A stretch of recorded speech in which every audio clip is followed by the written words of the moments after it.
নমস্কার বন্ধুরা, ভক্তি দর্শন বাংলা চ্যানেলে আপনাদের সবাইকে স্বাগত। আজকের আমাদের আলোচনা শিবরাত্রির ব্রত কথা।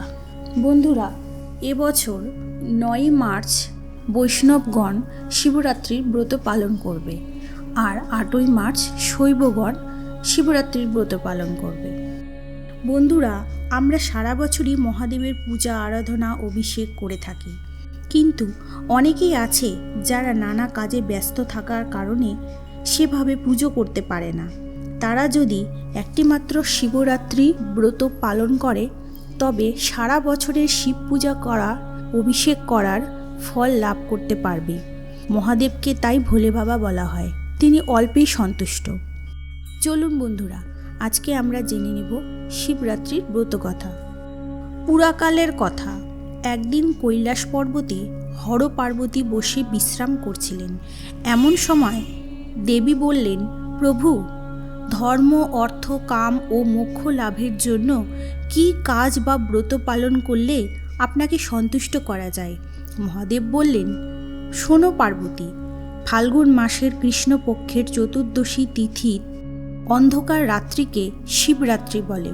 সেদিন যে উপবাস করে থাকে, আমি যথার্থই তার উপর প্রসন্ন হই। এই ব্রত আমার খুবই প্রীতিকর। এই ব্রতের গুণেই গণেশ সপ্তদ্বীপের অধীশ্বর হয়েছে।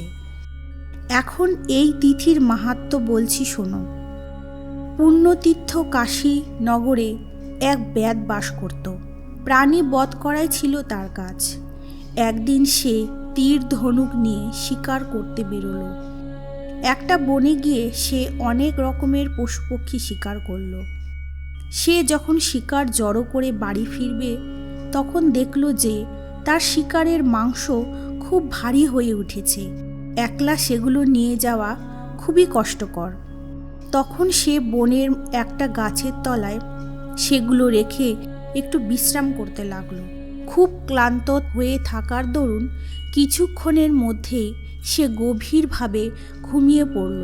সূর্য ডুবে যাবার অনেকক্ষণ পর তার ঘুম ভাঙল। তখন সে দেখল যে চতুর্দিক ভয়ানক অন্ধকার হয়ে গেছে।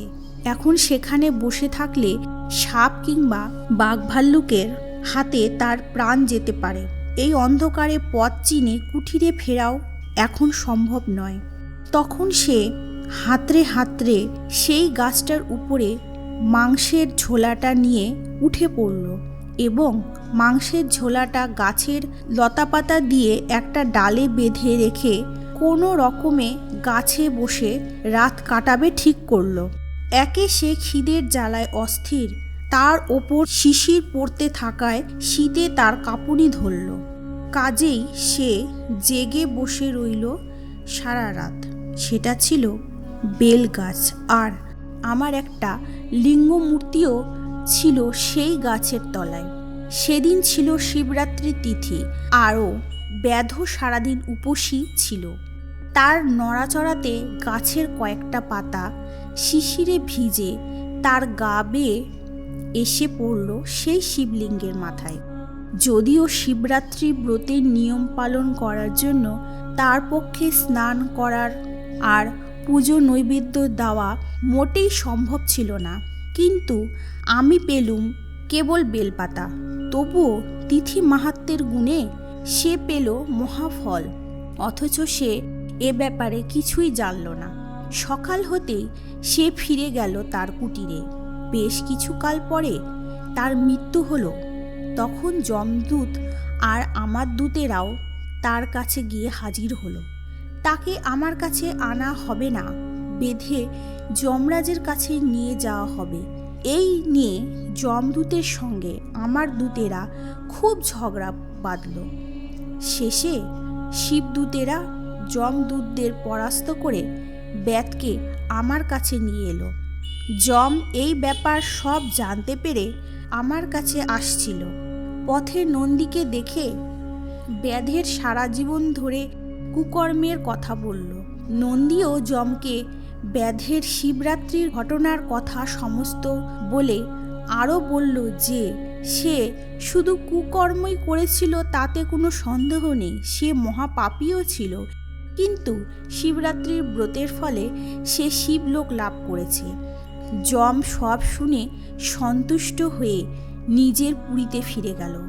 দেখলে পার্বতী, এই ব্রতের শক্তি কতখানি।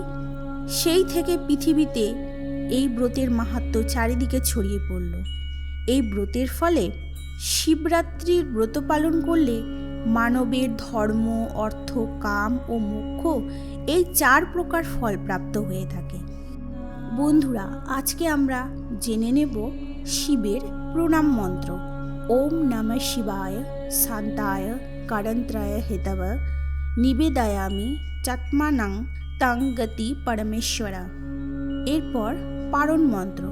সংসার ক্লেশ দগ্ধস্য ব্রতে নানেন শঙ্কর প্রসীদ সুমুখনাথ জ্ঞান দৃষ্টি প্রদ ভব। এই মন্ত্র পাঠ করার পরে ভগবানকে আমরা অন্ন বা পায়েস প্রদান করে সেই ভোগ আমরা গ্রহণ করে পালন করতে পারব।